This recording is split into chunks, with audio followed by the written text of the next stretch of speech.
Welcome to Talk Around Riyadh, the Wheel of Time showcast. I am your host, Joe Perry, here with my co-hosts, Jen Isgro and Tom Kokoza. How are you doing today, Jen? I'm doing great. It is our last show of 2022. It won't come out. Well, it's our last show of 2022 or our first show of 2023, depending on how you look at it. That's true. But I'm excited to start a whole new year. Hopefully, we'll be getting season 2 in the coming year. Fingers crossed. And just excited to be here tonight. That's me holding my breath. Oh, okay. Tom, how are you doing? I'm doing well, Joe. Yeah, it's I'll echo everything Jen said. Before we started the show today, Jen and I were talking very, I think, looking back on it rudely, because we had both seen the movie Glass Onion in the last few days on Netflix, which is very, very good. But Joe hasn't seen it, and it's a mystery. So it's really not the kind of movie that you want to discuss plot points about with people. Whatever, but it's fine. It's very good. If you haven't seen that, I recommend it. But other than that, yeah, I think it's going to be a fun show tonight. It's the end of the year, and usually this is right the time that you look back on the year past and I guess I don't know, reminisce or something like that. Yeah, so we are recording this in 2022, but as Jen mentioned, it will be released in 2023. So consider this our year-end 2022 episode. We'll be talking about our top 10 or I shouldn't say our, but I guess the top 10 Wheel of Time moments as seen by us for 2022. It was a pretty good year for Wheel of Time, I think, even though we didn't actually get to see any actual Wheel of Time television show during this entire period. Think about that. Through the whole entire period, we did not get to see be dinosaurs on your right. Because when was the last ride. episode? Was that right before Christmas? Right? Yeah. Yeah. Christmas Eve. Yeah. Christmas Eve. Christmas Yeah. Eve, yeah. It was Christmas Eve, the last episode. So We're Santa Claus has come twice, and we still didn't get another season. He did not bring us the gifts that we really truly wanted. No, he didn't. Well, to be fair, we were on the naughty list. We have done some naughty things and probably angered the Prime Video gods. But before we get into that, for the last time this year, it's Where's What Origins.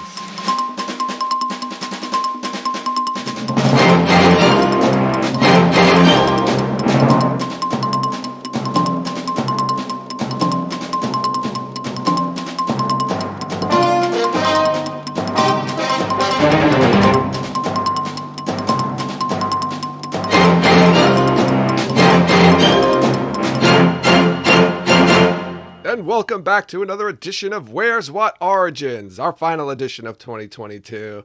This is I don't know how many weeks. I probably should have counted of how many editions this is. Anyway, Tom, Where's What Origins? Do you know? No, Joe. Jen? No. I don't have any news on What Origins either. So shall we just wrap it up there? Our shortest edition of Where's What Origins.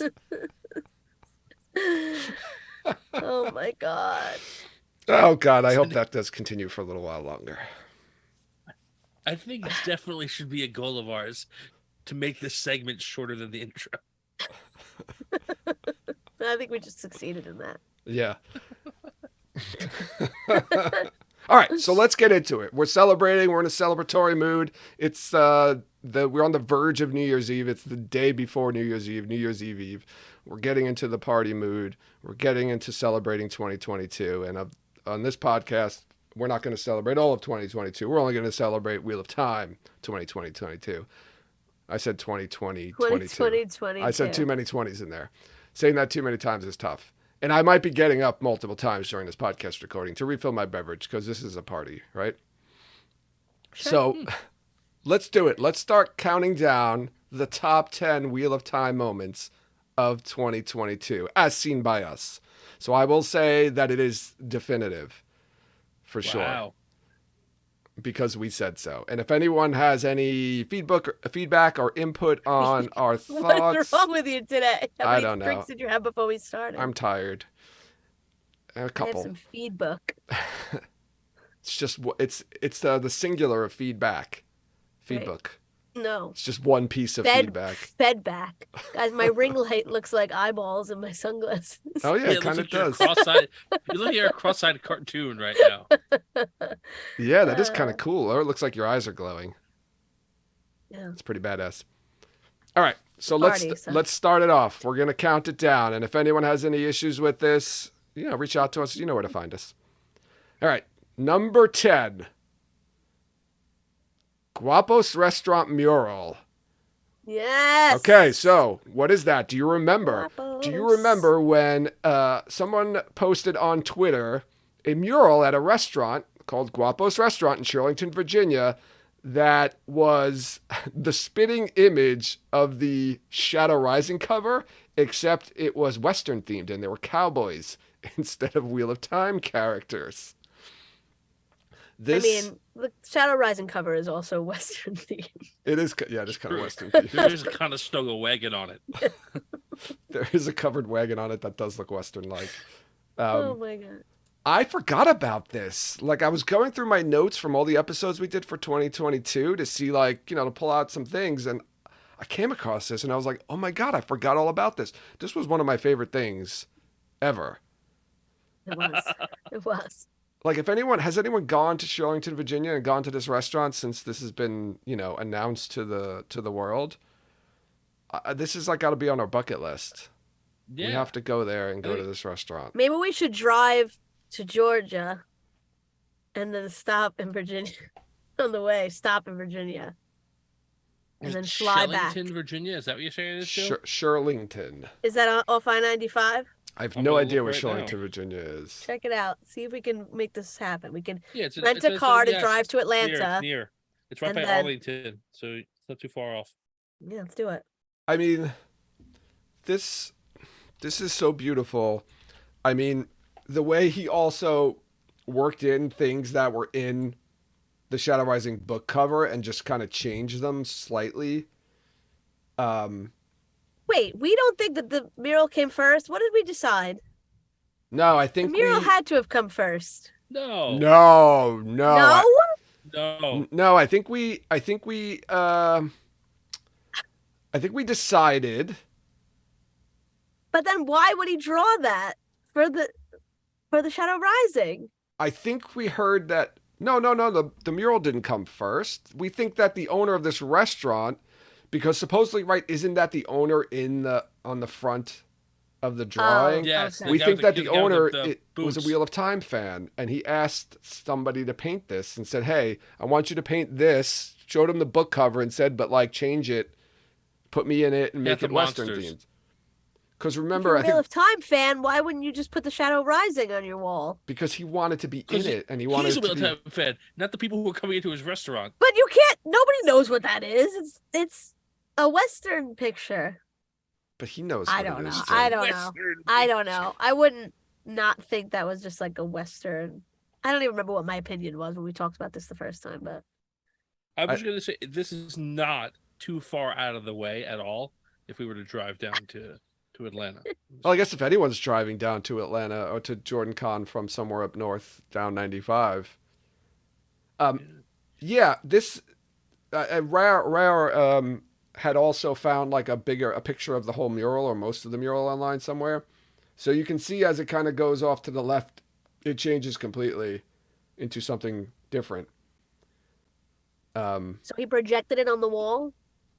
I don't know if he And the guy, projected it. I traced just it? know How he can it painted be it. exact? It's exact. He's an artist, Jen. That's what they No, do. I'm sorry. I'm sorry. Did he trace it? Is that what you want to know? Yes, projected it onto the wall and then drew Maybe over he it. did. Well, they do that, right? Artists do that to do wall Yes. stuff, right? Yeah. So that's possible. Right. Look, the guy's even Yeah, got the don't red shame coat, him. like Perrin, Perrin's It's red exactly the coat. same. Well, that's not Perrin. That's not though. Perrin. Is that supposed to be Rand. Matt? That's Rand. No, Rand is the one sitting down, isn't it? Or is that Matt? I don't. He has a bow. I just assume Rand is in red and Matt is in green, but I could be wrong. Yeah. All right. Let me Well, say. Let's look at it. Let's make it bigger. and then he Well, just one of placed them has himself into red this hair picture on the actual because cover. See, somebody because has a bow. I can't. I don't. It doesn't matter. It really doesn't. it does matter though. Yeah. Matters who's Rand and who's Matt. Yeah. There's no Who's bow the in his. girl? There's no bow in his hand. They have Egwene? drinks in their hand. I don't know. She's cooking up. That's Egwene. I don't know, guys. It makes more sense to me if the mural came first. That's all I'm gonna say. So you think Daryl K. Sweet saw this, went to this restaurant and ate, and was like, oh, "I'm gonna make this into a Wheel of Time book But cover"? then he had to either copy it, which I probably didn't, or find the original and then like somehow composite it. Daryl K. Sweet, you're talking about? Because the clothes, yes, He because the couldn't just clothes take a I'm wearing picture don't of it? make any sense. What, Like in the it Wheel of doesn't make any Time? sense going from the right. It doesn't make any sense going from the Wheel of Time to the mural. It makes sense going from the mural to the Wheel of Time I don't see how that makes any sense at all. because like Egwene doesn't wear like nothing looks. I don't know. Like you're putting a wagon into the Wheel of Time because it's in this picture, but it's not really They in the took- Wheel of Time. Yeah, they did. They took wagons through when they went to the through Yeah. the waste. Covered That's where- wagon?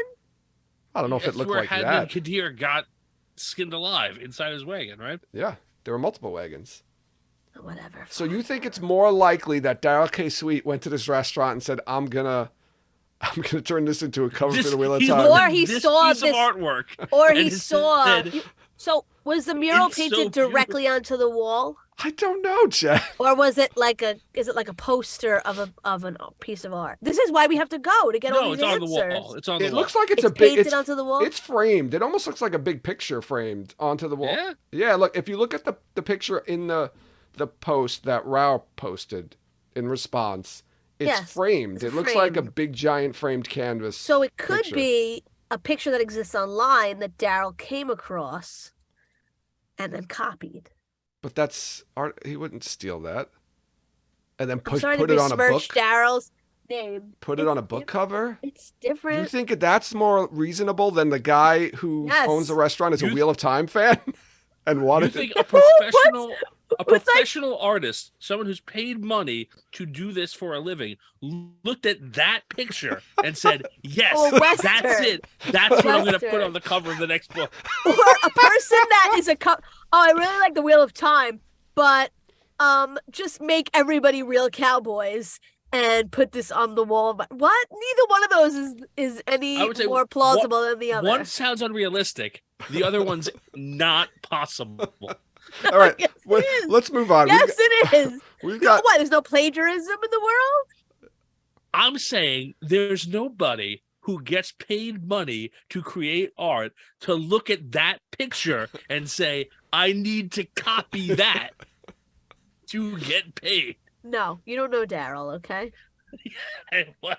I don't. I don't know and I You Daryl. don't know Daryl either. Right? All right, let's go up to number 9. Here we go. Number 9. You Season thought we 1. weren't gonna have enough to talk about. I didn't say that. Season 1 deleted scenes released at WotCon. So, back in July at WotCon, we got to see 2 deleted scenes from season 1. One of them was released to the public shortly after, and that was the scene with Egwene in the pool of water. The scene that everybody wanted to see because that scene got cut from the trailer. But to be honest, the other scene was a much better scene, and they still have yet to release that. That is the scene with Tam and Egwene having a conversation where Tam kind of says, you know, be careful with Rand's heart. Rand's in love with you, so be careful with him. Don't break his heart. Sorry, what? I didn't hear you. La la la. Were you being Egwene there, Jen? Yeah, that was Egwene. Oh, okay. You both were there. You both saw both of these scenes. Can give us a little insight, or people who are listening, insight into the lead up into the releasing of these scenes and the anticipation. If you remember, I think we knew we were getting something, but we didn't know what it was. Mhm. And then it was announced by Matt Hatch of the Dusty Wheel. And was it Sunday morning? it was Sunday morning. I remember. Yes, it was Sunday morning that they shared those. Yeah. And then yeah, I don't know if we knew we were getting two or we saw the first one and then I can't remember exactly how it was announced to us, but I remember Matt was, I guess, texting with Rafe the night before, Mm-hmm. and he was hinting that they were working on something or there might be something good, and then all of a sudden he was like very not subtle, not so subtly hinting that we were getting something special the next day. Yeah. And he yes. said something to the effect of something that was promised, right? Something like that, he said. Yeah. So we knew we were getting something the next day. Everyone was, you know, obviously giddy with anticipation. And then we got to see these two scenes, which were awesome. As I mentioned, I liked the other scene better. I thought it was a. I understand why they cut the Egwene with the pool color scene. It really didn't add anything to the story. I would have liked to have seen the Tam and Egwene scene though stay in there. It gave a little context also like to Rand's past, right? Because they talked Him a and his little bit mom. about Egwene and Rand's relationship, how when they were children, and also I think Rand's mother was mentioned too in Yeah. there, right? Carrie Yeah. was mentioned as well. So it added a little color to that as well. So um, yeah, what are your thoughts? Did you like one over the other? I think you're right. I think I liked the Tam Egwene scene, but I the Tam Egwene scene was better, but I enjoyed seeing the other one because of how much like excitement had gone into that shot and all the Mm-hmm. symbolism and it was I mean it showed you a lot about the different Ajas, but I don't know if leaving it in at that point anybody would have like picked up on any of that and like remembered it like non-book readers. Yeah, you're right. The explaining of what each Aja, well, they weren't. It wasn't the Ajas, right? They were just. That was The another thing. colors. The Right, colors, I what they know, but it represent, was which they were trying to connect to the Ajas, which I yeah. kind of wasn't really a big fan of anyway. The way they were trying to kind of shoehorn that in there, because there is none of that in the Wheel of Time books. Like that, those colors have come from historical like cultures. Like that's not in any of the books. No. So I was kind of glad that they left that out too.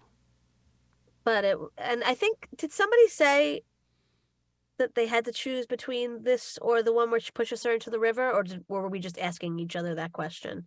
If you I had to think we keep were one of those asking each other scenes, that question. yeah. And I think that the river scene is better because I feel like that's more symbolic and it's more in your face symbolic that you'll Mm-hmm. remember that later I Yeah, also like it's the because it's actiony also.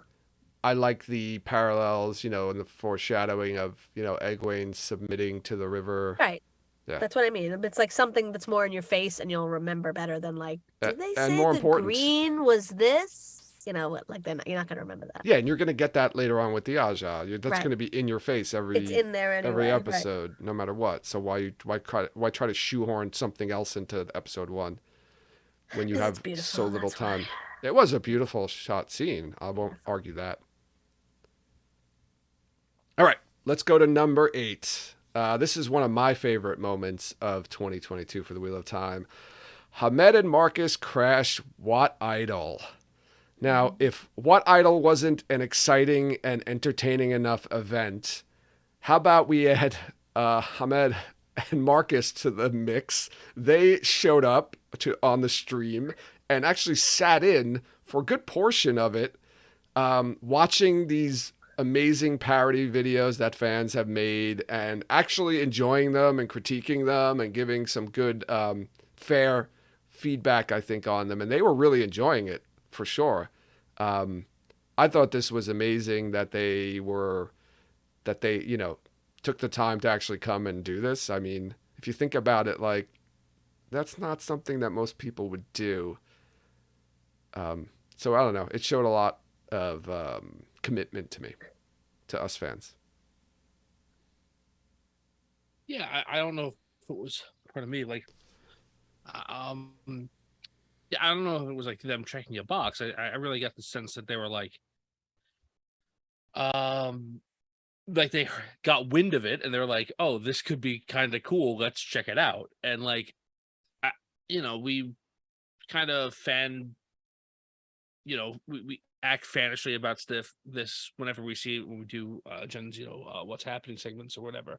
But like they, like whenever they hang out with each other outside of the show, or whenever they do stuff like that, shows like they're like kind of invested in this more than just a job. And I think that they've said a lot in like in like the con tours that they've gone on the latter part of this year, just about um how cool the fandom is, and how like while there's a ton of pressure to meet the expectations, there's also a ton of support that they get, and they really think it's cool to interact with everybody. And I think it's stuff like this. I think it's like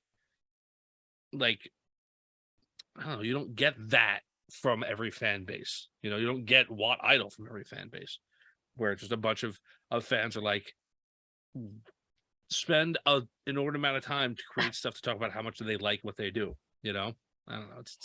It was a very cool thing.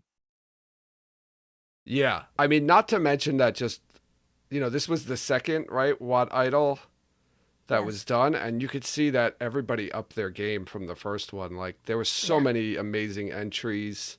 It was the quality was just kicked up a notch this year, and the song that won, Joel Henley's American Pie parody. I can't even remember was the name of the song just The Wheel of Time? I can't even remember what the actual name was of the Uh, song. To be honest with you, sorry. Um, I I'll cut remember that half. out. I not remember most of the watching lyrics. real. I remember most of the lyrics to the A song. I just don't waiting remember. wheel of time. Yeah, I don't know.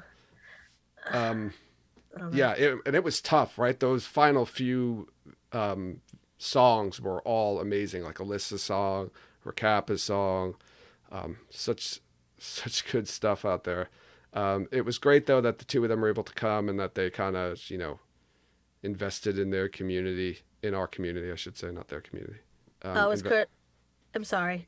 It was called "Turning of the Wheel," a That Wheel of Time parody. that's right, Turning of the Wheel, yes. So yeah, I thought that was really cool. Does that mean we're gonna get more of them next year? Do you think we'll get more TV show people coming in? Maybe Lauren will come in and do some Who? Lord Lauren. Balf, Oh, I Lorne. could see him Yeah. doing that if he had time and he caught wind of it.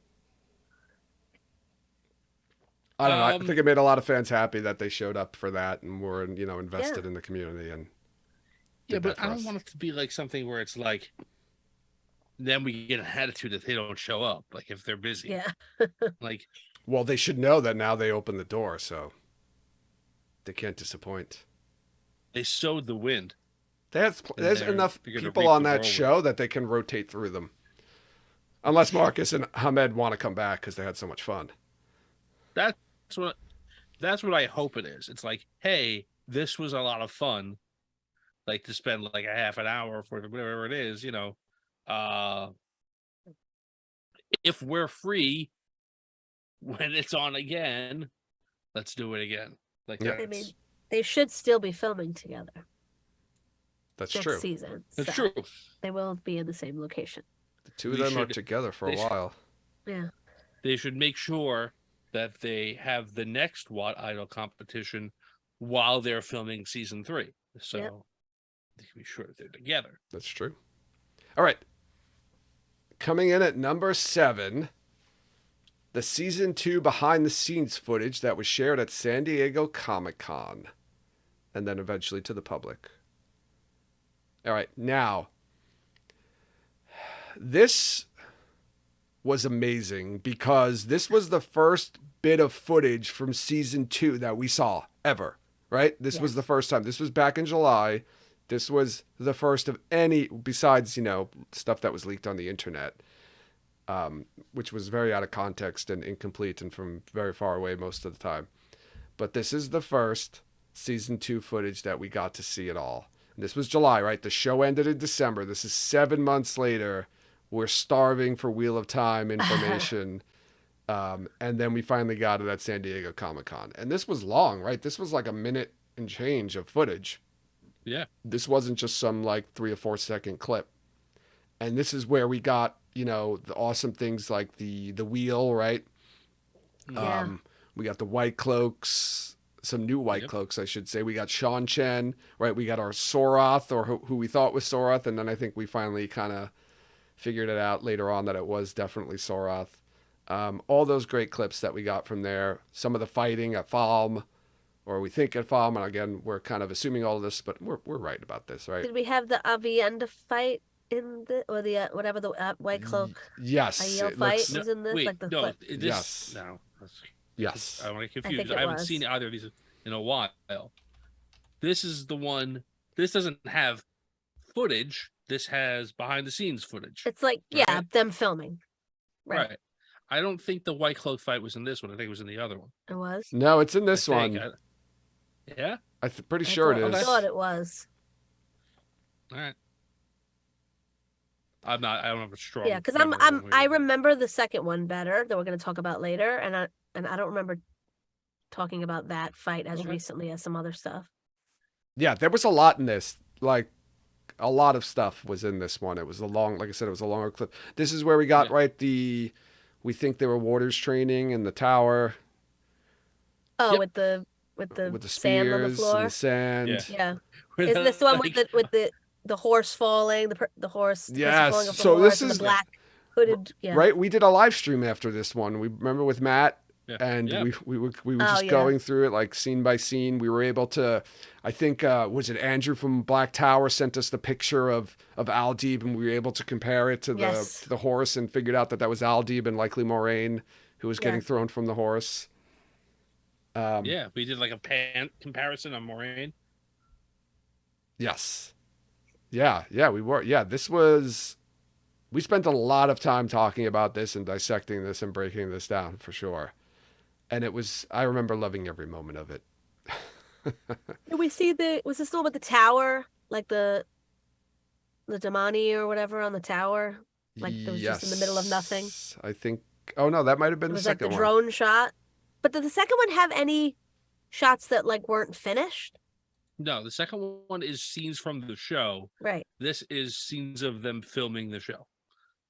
Right. So I think that remember in the head like the person in the front of the Sean Chin? Yeah, that's this Yeah. one. Yeah. Yeah, We with think the it was jeans Fame. and Right, trying that to we were figure trying out- to figure out whether that was an actor Yeah, or a person right. on set. And then in the other one, you get to see, like, Right, you see it right from the Yeah. from the real camera. There's a lot of clips, by the way, on our list, everyone, because they did release a lot of clips this year. So we might as well just Yeah, go. when we saw Nynaeve in the accepted outfit, like kind of half blocked by a camera. Oh, you yes, kind of see yes. It with her. Yeah. Yeah. Yeah. I remember we were comparing dresses. Yeah. Right. So coming in at number 6, Kira and Donald clips from New York Comic Con and CCXP. The introduction to Elaine and new Matt. So those have not yet been released to the public, but for those of you who are at New York Comic Con or CCXP in Brazil, you saw these scenes. This is the first scene was Kira and Egwene, or should I say Maddie? So Elaine and Egwene meeting for the first time in Egwene's novice's quarters. And then the second was a scene between Donal as Matt and Leandrin. Matt seems to be being held captive in the tower, and there was just some banter between the two of them. And that was our first scene we got to see with Donal as Matt. So I would ask you both, looking back at this now, were you more excited to see Kira as Elaine or Donal as Matt? Before the scenes were seen, No, right now. what am I more excited about now, having seen them both? What Yeah. one were you more excited about? Yeah. No, I think there's a difference, and I feel like I'm sorry. there's a difference between like what would I have like what was I more excited to see? Yes, that's what I'm asking you. Right. And I think that I was more excited to see the Donal scene. I was much more curious about how he would compare than I was about seeing a new cast member. How about you, Jen? I don't know. I guess I have to agree, but I really was excited about seeing Kira as Elaine also. Because I feel like she is Elaine. So I'm like, except really, I don't know. I mean, that's not really acting, I guess, but I don't know. I was just excited. I don't know. It's just such a big character that we haven't seen yet. So I was excited about that. I maybe a slight touch more to see Donald. I think Kira as Elaine for me, I didn't. I don't know. For me, like I did. I Okay. wasn't as nervous about Donald coming in and playing Matt. For some reason, for me, it was less, and everyone probably disagrees with me on this. There was less riding on that. Like I don't know, I had less doubt, I guess, in my mind with Donald coming in and playing Matt as I did with Kira playing Elaine. And not that I was doubting Kira, but I just was. It was new, right? It's a new character, a new actress playing the role of Elaine. I kind of wanted to see how she would fit in to the story and if she could really capture Elaine. And I think she did a hell of a job, at least in the short scene that we saw. Yeah, Yeah. I think I, so that was the point. I think that was the point I was trying to make. That like in retrospect now, I'm more excited to have seen the Elaine scene, Mm-hmm. right? And I think part of it, for me at least, is like we know how the show writes Matt, right? Like we already understand that, like how the show has established that character, and sure, there's going to be changes for whatever for storyline reasons, but like we know how that is. Elaine, if Elaine's latter series storylines like are adapted on the show, she has got to be somebody who grabs your attention and holds it Mm-hmm. because the whole, like when the storyline's about her in the back half of the books, like you need to be invested because it's not particularly exciting. Like her trying to, solidify her claim on the That's throne. not going to be in the show, but I think it'll be in the show. It won't be, the baths and goat's milk part of it, but I think that I think she has to play a character that's. I want to say. No, she doesn't. Right? I feel like it's kind of a trope where she's gonna right. She's this stuck-up princess, entitled princess that you hate at the beginning, but then you grow to love. But Elaine isn't like that. no. Elaine's still kind of a stuck-up princess even later on. I think it's But actually you the opposite. Like realize when that you first she's a good person and she's very reckless but brave. Like you can argue back and forth: is she reckless? Is she brave? But I hope they don't go that route where they do that trope where like, oh, in the beginning she's all stuck up and everybody hates her, but then she learns and everybody starts to like her because she changes. Because Elaine I still don't is kind of think stuck up and entitled, yeah, even to I the don't very think end of the she book. was that even in that scene because yeah. she said something, she put her foot in her mouth, and then she realized it, and then she tried to fix it. It wasn't like she was like, "Oh, look at your room," and then she just kind of like didn't care about her. I think she was being sweet. She just didn't know any better. Yeah, and I I would hope they also say kind like of keep that throughout the show. Yeah. I don't think that Elaine is stuck up when you first meet her. Elaine's not stuck up until you are in scenes where the point of view is Nynaeve or Matt. They're the people who think Elaine is stuck up, or right? you're right, she doesn't really get. You're right. It's not really until the throne, like her mother dies, Yes, when she's the queen and she and acts she's like the fighting queen, for the queen, and she's right, very right. yeah. Like that Um, part, like I think, I mean, when you first meet her, she's like, "Oh my god, you stranger boy fell and hurt yourself. Let me help you, even though I'm going to get in trouble." yeah. I mean, Like she the literally is first time stuck you, up. Uh, well, I mean, she's not acting all high and mighty. She's Yeah, just she all high is. and she mighty. is high and mighty. Yeah, I guess. All right, so we'll see. Let's see. Sounds like she's going to be able to capture that. Let's Yes. go into number 5. Coming in at number 5, the season 2 sneak peek footage shared at New York Comic Con. So this was the footage released after the BTS footage at New York Comic Con a few months later. This is the recap of season 1 with all the quick flashes for the The first seizure yeah inducing. Yeah. seizures for the first 20 seconds or so of season 1, and then it jumps into the next like 30 seconds of season 2 footage where we got actual footage, not behind the scenes shots, but actual footage of season 2. This is where we got the Dark Friends social. This is where we get Nynaeve fighting a warder. um Probably training with the water, but yeah. yeah. We get This is where we get possibly Lanfear. possibly Yeah, yeah, the the bloody bloody hand. hand, Yeah. Shamael Min, all that good stuff. Mm-hmm. So this one, although I feel like I like the footage better from this BTS, I feel like since this was actual season 2 footage, that this was a bigger moment. I agree. Yeah. Yes, door drawl was in That's this. right. Oh, that's right. We did. We got the merge all nailed to the door. It gave us like Rafe This knows how gave to us, right, get the- us. He We knows got how to get Rand with us. Moraine and Lan, so we knew that they all meet up. Yes. yeah, right. Is this the one? I'm gonna confuse again. Is this the one with the mysterious long gray-haired person? in the Yeah. carrion gold? Yes. Is that Yeah, I in this think one? so. Yeah. I think so. Right. So mysterious. I still people like convinced it clearly is a woman or it clearly is a man. So like, yeah, I like this one a lot. I think it ranks higher because it's added mystery, right? Like every time we felt like, okay, we think we have a general sense of like what the plot of season 2 is going to be.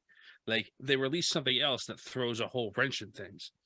Um, there's a lot of cool stuff in here, and I felt like even in the first part where they just summarize very super duper quickly the events of season 1, ending and focusing so much on Balzamon's disappearance into light and the smile, right? It hammers home the theories of like what happened at the end of season 1 that haven't been like verbally Yeah. confirmed yet. So I thought it was really well done. Yeah, the fact that they showed him in the clips too, like I think they had to set it up that way. We're like, oh, he's smiling at the end, means he's not dead. So that's why when we show you him now again, you'll Yeah. understand. Yeah, Good had stuff. a lot of the Shanshan like fighting with Perrin and Loyal and the Shanarans. That's right. That whole thing. Right. Now, I have to say, and Oh I've no, said, was that White? I'm sorry, I'm getting confused Go ahead. now. Was Shanshan and then White Cloaks also, right? In Yeah. that? yeah, there's the Okay. scene, yeah, with Loyal in the background. It looks like they're inside, like Falma in a courtyard or something like that, right? And they're fighting White Cloaks, and there's Shanshan and White Cloaks. No, but what's the scene where like Perrin's getting dragged away? That's Shanshan. That's That's Shanshan. Yeah. Okay. That's Shanshan Okay. for sure. Yeah, I wanted to say this about that, and I've said this before. It's we got the merge all nailed to the door. We got the Dark Friends social in there. It's almost like the person who created the show knows the books and what are great scenes in the books to put in the show. Can you imagine? Yeah, I don't know where you would get that idea from, Joe. I don't know. No, know. yeah, it's I don't know. I guess it's very simple and reductive to say, but I'm really excited to see the second season. I'm very interested in seeing how they do it, and I think even more so than the first season, this is the season that's going to kind of dictate what the kind of show is that we're going to get. Yeah, right. 100%. Watching how they take 2 books and turn them into one. That's going to give you a really good sign about how you're going to see the later seasons progress. There's so much cool shit that happens. So we go to number 4. I think we're at the end of all of our clips. So we're going into number 4. Gowan audition scripts. All right, some people are probably like, why is Gowan at number 4? But audition scripts are so much fun to break down and look at and read through and kind of speculate and come up with all kinds of theories. And I remember this one, we had some interesting ones. right? Because there were two scenes. One of them appeared to be with a warder that might have been one of Mhm. Alana's warders, Mm-hmm. and the other one might have been with Matt. We're not really sure who the other person was, Or Min. I or thought it was Min, Min. or Min. Right. Um, and we also heard mention of Gawain's brother, so we think we're getting Mm-hmm. Gawain and Galad, because I know a lot of people were like, well, maybe they'll combine them, even though they're two very different characters who do very different things. Um, and I know we had John on from What Up for that episode because he's such a huge Gawain fan, and he was in his glory for this one. So, anything that stood out to you about those scripts, Jen and Tom? Um, I wonder if that's Gowan's like introduction scene, because we originally, I think we speculated that maybe we would see them, Elaine and Gowan, like arriving in Tarvalon or something like that. But I think that scene with Elaine might be the first time we see Elaine. So I'm wondering if this scene is the first time we see Gowan. Yeah, I think it was said. I don't know if Rafe said it or Kira said it, but that scene with her and Egwene, I think they said was Elaine's first scene, Yeah, right? I think she said it at the Brazil Mm-hmm. Comic-Con in that interview afterwards. I Yeah. think that's where I heard it. Right. So I I remember don't think thinking it's like, like oh, there. I don't think we see the first second she's on screen, but that's like her introductory scene. That scene does read to me like it makes reference to something that happened before, so I think it might be later in the episode, but I think it's still very early on in that. I think that that first scene was so interesting because it like immediately hit upon like his flaws, it immediately hit upon like his desire or his his comfortableness with like being like taking a morally questionable thing like path to kind of reach his ends. um it and like how like he's like people think of him as weak or people think of him as something other than what he may actually Mm-hmm. be. And the second scene like was, again, I talked about this before, but again was something which just like completely wrecks like our preconceived notions of what could be happening in this show. Because where would Gowan be in season 2 that like is a city that's going to be attacked, which is like what's talked about in that scene. Yeah. Now, again, of course, sometimes the audition scenes are very, very different than what ends up being in the show. We saw that to greater or lesser extent in some of the audition scripts that we got from season 1. But we also heard that the scene that we saw with Kira Coveney of our intro scene was her audition scene. Yeah. So like maybe it's not. And like that's why I think like that's what put this over the top for me. It was not only all the fun about theorizing and like looking at that stuff and it's that level of like just how is this show going to get structured and like where are characters going to go and what do you need to do for characters that you don't think about as being necessarily important in the first 3 or 4 books like Gowan to get him to where he needs to be for the middle of the series, right? Mm-hmm. So I really enjoyed this. I think my favorite part of the scenes, both of those scenes, was when he was talking about his mother. Right? Was he was talking Yeah. about how she didn't love him, right? There was that whole No, she told him he was bad yes, inside. yes, that he was a bad person. Right.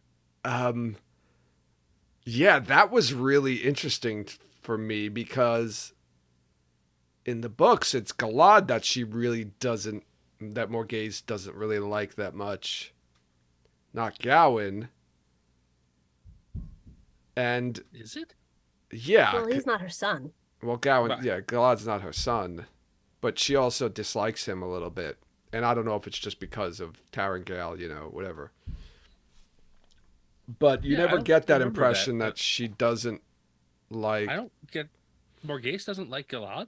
I don't remember that. she doesn't, it's not that she out like hates him or whatnot, but she just doesn't like him as much as her other kids. Well, they're not, it's her step kid, but like, Yeah. I don't know. it's very different. Morgase doesn't like to me, from my recollection, she's not somebody who necessarily like,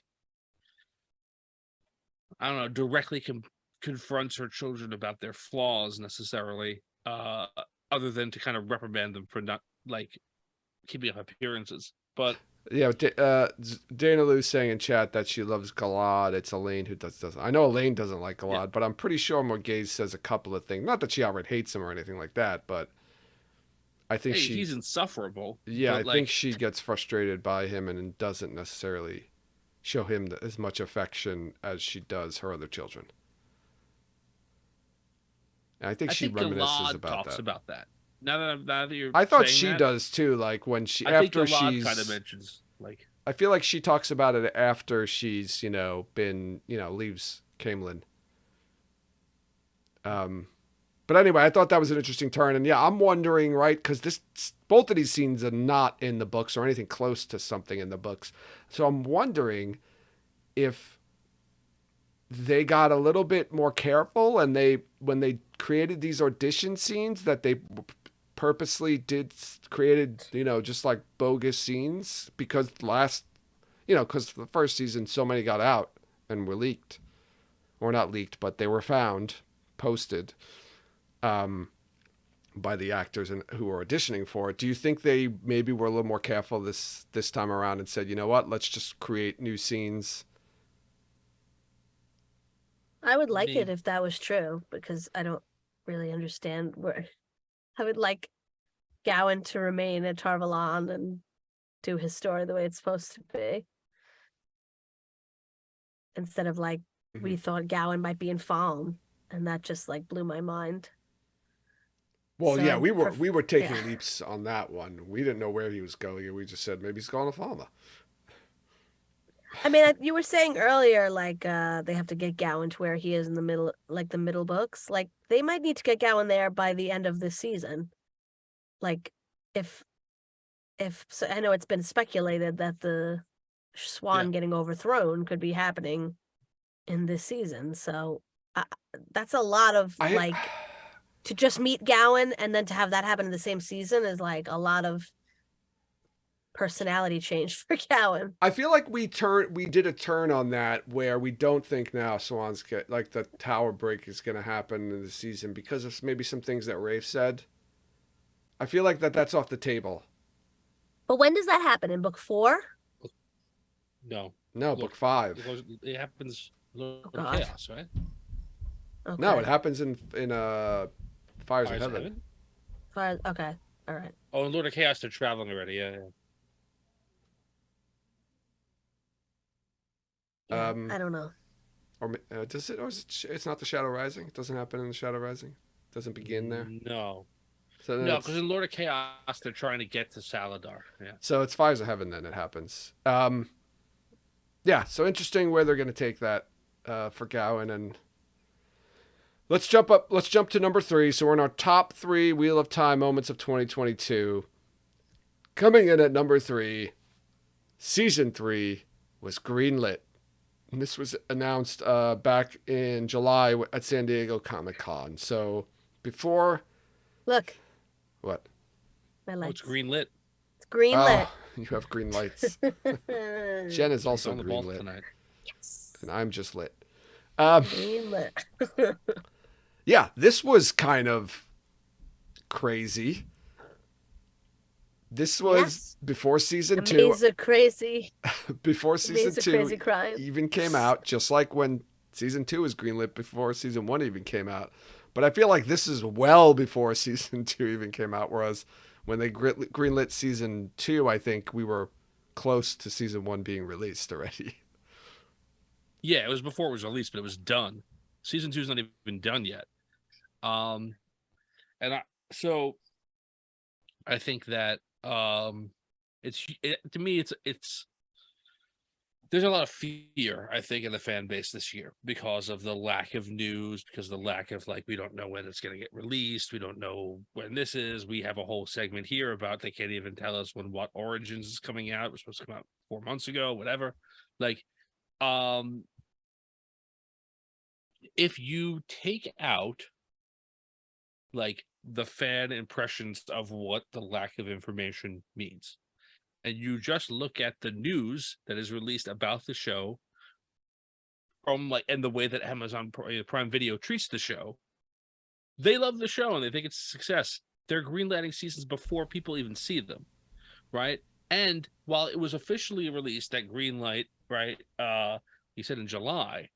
If you recall, and I do because I was right, and I like when I'm right. When we were at when we were at JordanCon in April, there were there's some social media business about like some of the writers being like in England, I think, or in Great Britain. I think they were like in Scotland. Scotland, like, Yeah. right. And I said to you guys then, they are prepping for writing season 3. Mm-hmm. That is what they're doing. They're on like one of those tours, like they went to Bali before they wrote season 1 to get inspiration. Like this is what they're doing. They're going to start writing season 3, and that was what it was. And that's like, and so, like even before, my point is that even before it was announced officially, like they knew, go ahead and start working on it, right? It just shows to me, like, it shows that like hey, like we're gonna get more of this. It may be longer than we want to wait for it, but like Prime Video is invested in it. Like they're in it for at least the medium haul now, right? If Rafe is expecting, you know, or planning for 8 seasons of this show, we know we're definitely getting 3 of them. That's like 37.5%. So Yeah, and I just want to like add to that too. And we talked about, I think I posted this on Twitter, or I retweeted this on Twitter a couple of weeks ago about Netflix and their habits of canceling shows, like even their top rated shows that are super Yes. highly watched, and they're just canceling them left and right. And how we're I'm gonna say it, and I know it sounds crazy, but we're kind of lucky that it's Amazon doing Wheel of Time because they seem to be committed and willing to just continue on with it, and commit to it. Whereas Netflix is just canceling popular shows left and right. So, I mean, remember, it could have been worse. We could have Netflix doing this show and it probably would have been canceled already. yes, Yeah. I think that, you know, well, we are sometimes serious, sometimes joking, sometimes both. Maybe all in the last episode that we did, but about like our frustrations with the way Prime Video deals with the show and deals with, you know, interacting with fans and like giving us information, all the rest of that stuff. Like, it's important to know they are like, this is just something that Amazon does for shits and giggles, right? Like, they don't need these shows to be financially successful to make profit or to be successful. Netflix is Netflix. That's all it is, right? There's nothing else. So they have to be making money or they have to cut bait. Like, this is like a prestige project. All of it. Like Prime Video is just, all of it is just a tool to get people to buy things on Amazon. Like, and like what they're doing with this and with Rings of Power and some of their other products. I don't know necessarily about The Boys. I think The Boys was just like, hey, we think this is cool, whatever. But like, they're saying, hey, we want to, like, we're gonna put money and time into making good shit so that people know that we make good shit. Like, not to make money, not to like only make this financially viable, but to do something to make Prime Video a real entity, you know? Yeah. And yeah, I think that we are lucky. I think that we don't have to worry about the fact that the first season was delayed by 2 COVID shutdowns and one of the lead actors not coming back for the end. And like, if that, like, it may have never even made it to Netflix. Right. It could have went the It may way have of just been like, oh, you're not doing the show, sorry. And they're what gonna was close it down. what was it that just got, there was a bunch of things that got cut when That was HBO. HBO got That was bought. the right, and HBO had like the the Batgirl movie with Michael Keaton. They said, "Oh, we're yeah. just gonna do it." They had like seasons of TV shows ready to release. They were done. Like, no, we're just not gonna put it on there. It costs too much money to advertise them. They're also like they canceled the last season of Westworld, and they're like removing it completely from the platform, so you can't even Yeah. watch it anymore. Oh, really? Yeah. Yeah. So Like, I never what? watched the most recent season. I got really frustrated with season 3. I did not like I it didn't. at all. Yeah, I never got through season 3. I tried like a bunch of times. It and I wasn't couldn't that do it. good, and I didn't watch season 4. It was sitting there waiting to be watched, and I was talking to a friend of mine, friend of the show, Vin Provenzano from Audio Dungeon, and he watched it and he said it was garbage. Now, normally Vin thinks everything's No just about surprise. garbage, but knowing that did not like season 3 and he didn't like season 3 as well, and liked the first 2 seasons, and I liked the first 2 seasons, that I was like, I never got to watch it, and he told me they canceled it. I mean, it was only supposed to be a 5-season show.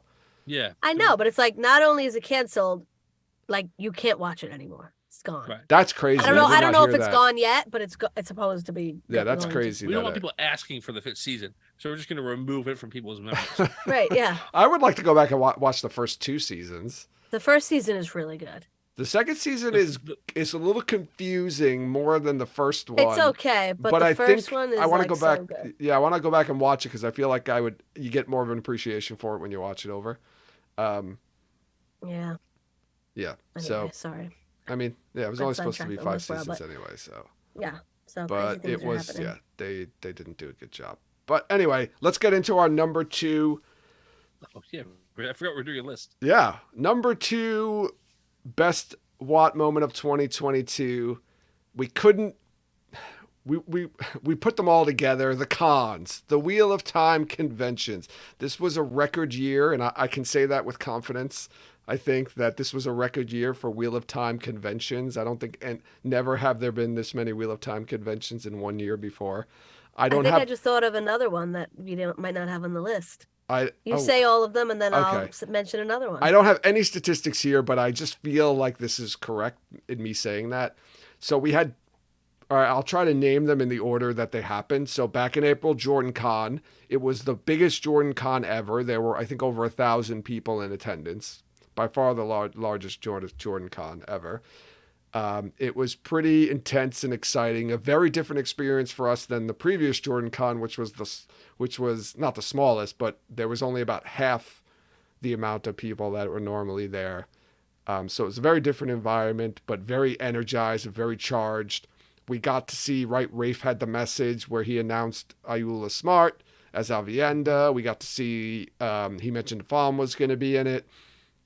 So just an all-around excellent time. We got to meet some people that we hadn't met at the previous Jordan Con. So that was a lot of fun. And we did some panels, which again was also a lot of fun. So, and it was, right, there was more things going on, right? There was the night panels. Yeah, it was like not karaoke, only double the people, it was like dance double party. Yeah. content. Yeah. So there was a lot more content too, as well, to ingest. And it was a lot. I'll tell you that. Definitely a lot. Then we also had in July the first WoTCon, which we were a big part of, which was an amazing success and just such a great, exciting event. Again, getting to see a lot of the people that we saw at Jordan Con and some other people that we had never seen before. Yeah. In person. So it was really, it was such a great experience. A lot of fun being a part of and helping to put together and all of that.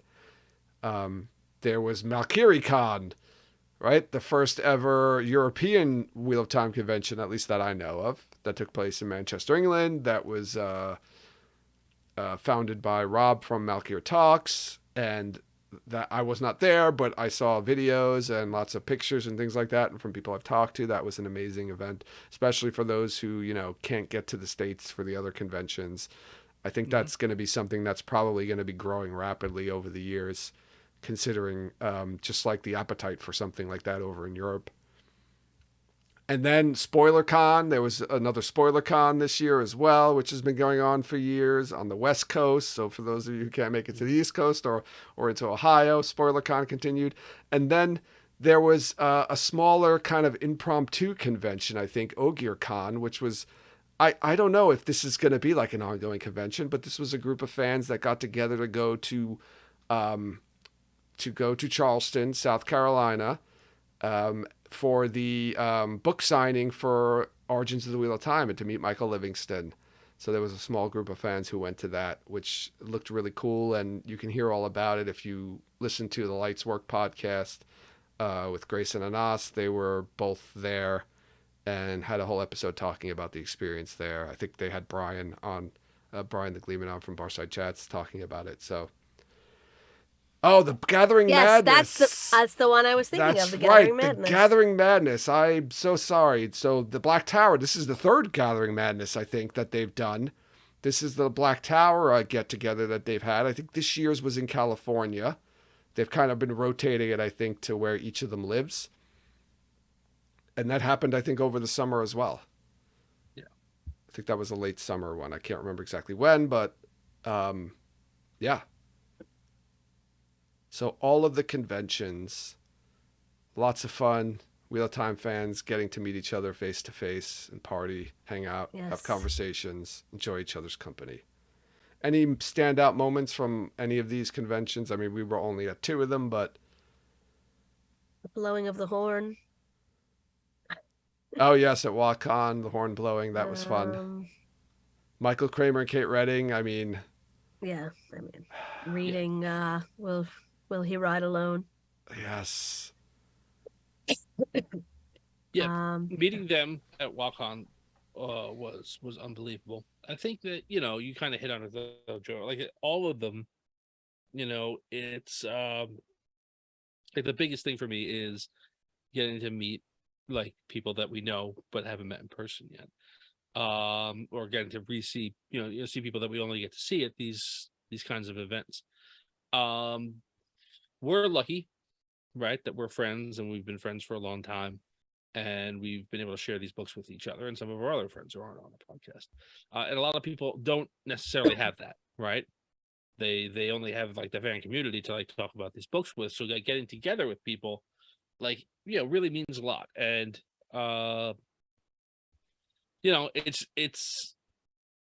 it's just a really it's tough to put into words how almost powerful an impression like getting to these things and getting to have that communal spirit with people who really enjoy the same things that you do.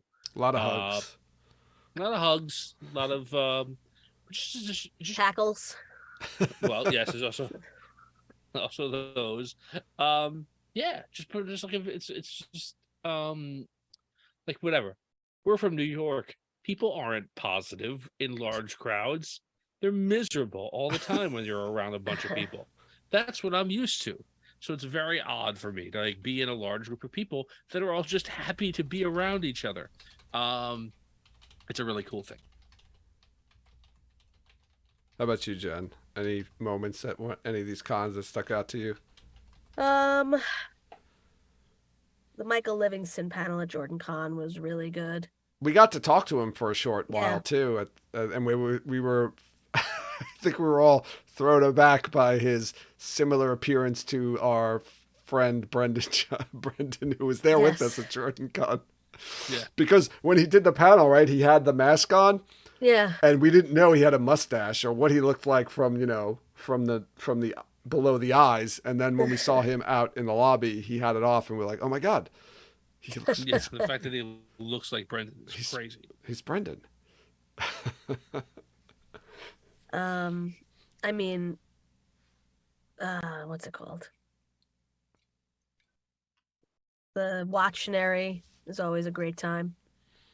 Oh, at Jordan Con. Yeah. The Igloo Live Balefire Watchnary. Bond Yeah. Yeah, that was a Was good one too. was a good panel. The After Dark panels were good. Yeah, we There was didn't a lot of we didn't get any of that previous year because of COVID, so I think that was all a new experience Yeah. for us. Yeah. Just a great time to meet everybody and just get together and talk and just have, I think my fondest memories of these aren't necessarily the panels and stuff. It's just some of the conversations I had with the people there. And not even necessarily talking about the Wheel of Time, just talking about anything. Talking about sports, talking about wrestling, talking about our families, talking about, places that we've gone. Yeah, it's just an amazing experience altogether. All right. Are you ready for number one? I'm ready. If you don't know by now, you can obvious. I think it's pretty obvious what we have not mentioned Wheel of Time related that happened this year that has not been already said, and it is number one, Origins of the Wheel of Time, the first Wheel of Time book that's been out in a long, long time. Questions were answered, maybe not all of them, maybe not necessarily to our liking, but we got some new Wheel of Time content. Michael Livingston wrote this book, dug into Jordan's notes, told his story, you know, shared some of the secrets of the Wheel of Time and the origins of it. Um, so I think this is unquestionably the number one moment for the Wheel of Time in 2022. I agree. We just did 5 episodes about it too, right? Yeah. That's true. Like it's very close to us Fresh. right now. Yes. I think 6 actually, because we had We did the interview with him too. So and an interview. Yeah. So I'll say this, right? One of the things he talked about when we did the interview with him, um, was about how he hopes this isn't the end of like scholarly work about the Wheel of Time series. This is the beginning, and it's not the very, very beginning. He made reference, and he's made reference a bunch of times, and I think into the books themselves, to the 13th Depository and to the work that fans have done over the years, and like digging into the inspirations and origins of the work. But what he said was, and he said this is like, what as he started to do the research, he started to understand a little bit of like how Jordan's mind worked and like making these connections and figuring these things out, which is why there were some things while he wasn't 100% certain, he was very, very close to certain because he understood how that stuff worked. And he hoped that us as readers of his work would be able to kind of start ticking along on that process. So I don't normally listen to our episodes after we record them, but I did listen to these episodes that we did on this series. And I saw that in us as we went through these entries. And like the more we went through them, the more we started to make our own connections about like, well, maybe it's also this, or maybe like this means that, and like that sort of a thing. And that gets me really excited. Like, and I kind of hope that like that's something that we take forward of like kind of looking at it from a different point of view. And the next time that we do a reread of the series, either any of us, like, or as we continue the rereads that we're currently on, like that we kind of almost take a step back from it and kind of look at where this character comes from or why this might be what it is or whatever the case may be. So it was really, I think that not only was it exciting because it was new, but I think it was exciting because it kind of helped us look at the series in a different way. Yeah, for sure, man. And yeah, just seeing where it came from and where Robert Jordan came from. Like I hadn't really read or knew much about his past except for just some basic things. So learning about just like that first half of the book, like the story of Robert Jordan himself and James Rigney, um, added a lot of context to what he wrote and some of the ideas that some of the characters, how they were kind of a part of him, and how they came about, even before the mythological and historical references to them that he pulled from, but just also from himself and his life and things that happened around him. So, yeah, I am very kind of positive on that as to what you said, Tom, that this isn't the only thing that we're going to get from Livingston. I have a feeling that we're going to get more. So, keep your fingers crossed, everyone, because, hopefully we'll get some more things from Livingston about the Wheel of Time, about the books, about Jordan, about whatever. Definitely exciting. It was weird getting like a Wheel of Time book and then having it and just like holding it in my hand and being like, oh my God, this is new Wheel of Time, and not wanting to finish it. Like I kept saying, I think as we were recording the episodes, like I haven't finished the book yet because I keep going back to reread the parts that we are going to be discussing on the episode. And I kept blaming the podcast for not finishing the book, but I think when really deep down, I just didn't want it to end. Yeah.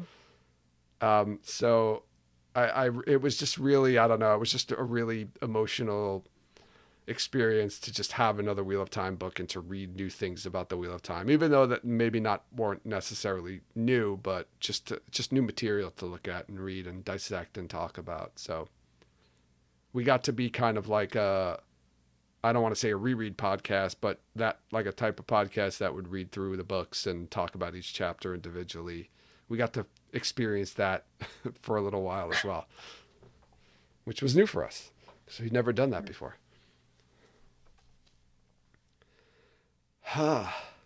So it's been a good year, huh? 2022? It was a very good year. Considering we didn't get any actual episodes, not even WoT Origin episodes. Is there anything, maybe some honorable mentions or anything you wanted to add or throw in there that we didn't talk about? Yeah, I'll say a few things, right? Sure. That were more, I think, us focused necessarily. Like, you know, the show focused more than necessarily the whole fan community, right? Like, I feel I'm stealing this from Jen before she gets a chance to say it, but like hen news, I think was like a huge thing, and it was a really fun thing, and like there was some really dramatic hen news this year. Yes. Yeah. Pretty amazing. There were highs and lows. Definitely highs and lows in hen news. Yeah. So, yeah. And on that, I just want to give a shout out to Tiana on our Discord, fan of the show, friend of the show, who had found last year in some discount bin at a local store a calendar, a wall calendar that was like glamour shots of hens. And so every year, every month, the first of the month, she would reveal on our Discord page that month's glamour shot, whatever little pithy saying was on it. And we were really kind of sad when the year was done and that was done, because it was something to kind of look forward to until today, where she surprised us with going out and now purposely looking and finding this year's wall calendar. The 2023 So we'll have another Glamour 12 Chicks. months. Glamour Chicks. Glamour Chicks. Unbelievable. Oh.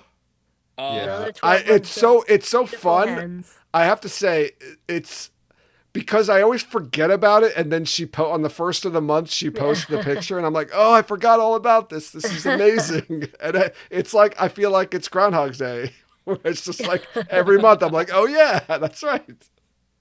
It's like the experience that you get on Christmas morning, just a little bit of it just doled out, you know, just a little present to everybody over the years. Yeah. All right. Yeah, that's definitely so great. I was so happy when I saw that, when she posted that today. So thank you so much, Tiana. I already expressed my affection in Discord. Jim, did we miss anything else?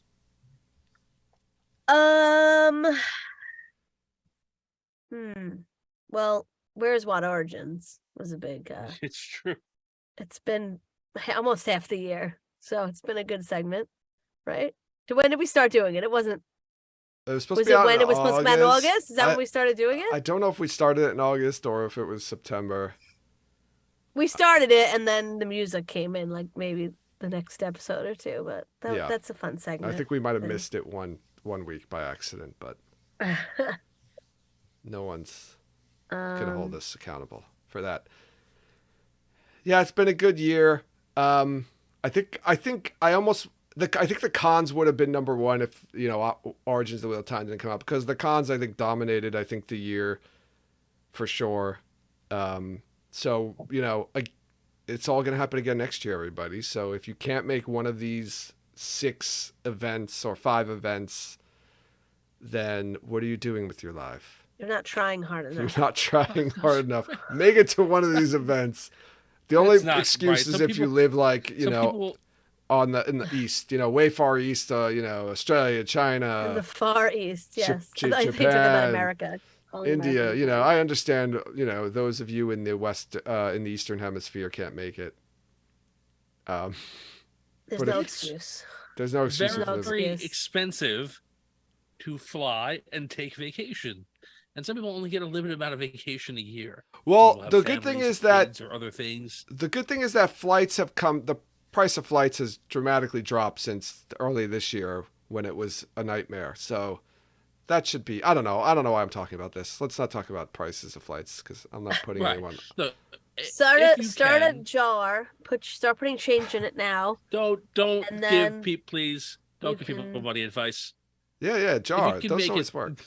a jar. Every time you come home, you put a little bit of change in it, and then you can break it open and buy a Don't plane ticket. buy a That's how that coffee works. and put the coffee money Right, in for the right. price Stop. of oh for my the God. price of a cup of This- coffee a coffee. day. You can Yes. go to a Wheel of Time convention. Don't help a Right, poor right. person in another country. Go to put the money away to. Or take them with you to the Wheel of Time Yes, you convention. you Those are can fun. take a I small think what Joe's child. Buy saying is 2 like, tickets. don't donate to charity. Make your charity yourself. I Yes. think that's what Joe's trying to say. Share Right. your charity with Wheel of Time fans. The no, but like, you know, not to make people feel bad. Well, they gave who away, aren't able right? to There was attend a bunch of WoTCon tickets were given away on the Dusty Wheel. Really? Yeah. They gave away a bunch of them. Yeah. People were just Yeah, I don't throwing think money at them, and they used them to give away tickets to WoTCon. Like at least 4 or 5 tickets were given away. It's really, I don't think it's the convention itself. I think it's whatever. For people who can't make it, it's usually getting there that's the problem. Not Well, I being will say there. there's virtual options now for some of the cons too, so you can, which are much more obviously Right. cost effective because you don't have to pay for hotel and flights or things like that, and you get to experience a lot of the con. So whatever. I don't know why we keep talking about this. Let's not talk about this anymore. Okay. All right, should we wrap it up here? Sure. All right, I want to remind everyone to follow us on social media. You can follow us on Twitter, Instagram, and Facebook. Join us over in Discord to continue the conversation there. Rate and review us wherever you listen to podcasts, and tell your friends about us too. Why not? That's probably the biggest thing you could do for us is show your friends our podcast. Check out our merchandise and Patreon pages. You can support us that way. And links to all the aforementioned information, which I don't think I'm linking to anything in this because this is all old news. So forget that line. Nothing will be linked in the show notes. We want to wish you all a Merry New Year. And I don't know, prosperous 2023. Good tidings to you And your kin. and your kin. Tom, anything you want to add to this? Now bring us some figgy pudding and put it right here. Yeah. Is I've there never anything I had want figgy to pudding. add? No. I think that we've awkwardly landed this show well enough, Joe. We usually do. Happy. It's true. Have a happy one, folks. Hope the hangover's not too bad. Happy New Year. Season 2, everyone, 2023. Good things. It's going to be better than 2022. Put it I out there, promise. the secret. Put The secret. Put it out there. Jen's been Put it- right about the secret. It's worked every Okay. time. I'm going to put out a date that we're going to know the release date for season 2. I will say This is the release of the release date? the release of the release date. How many days in February are there this year? 28. Is it a leap year? 28 No, days. it's an odd. Okay. By February 28th, we will know the release date for season 2. All right, everybody, put it out there by February 20th. 228. Or February for the people 28th. in other countries, 2802 28 to 23. 2023. 28220. No, I fucked that up. 2822023. Or That's the date. 2802 2023. Oh my god. All right, everyone. That's it. It's out there. The secret. Done. Thanks, everyone, for listening. And you'll hear us next year.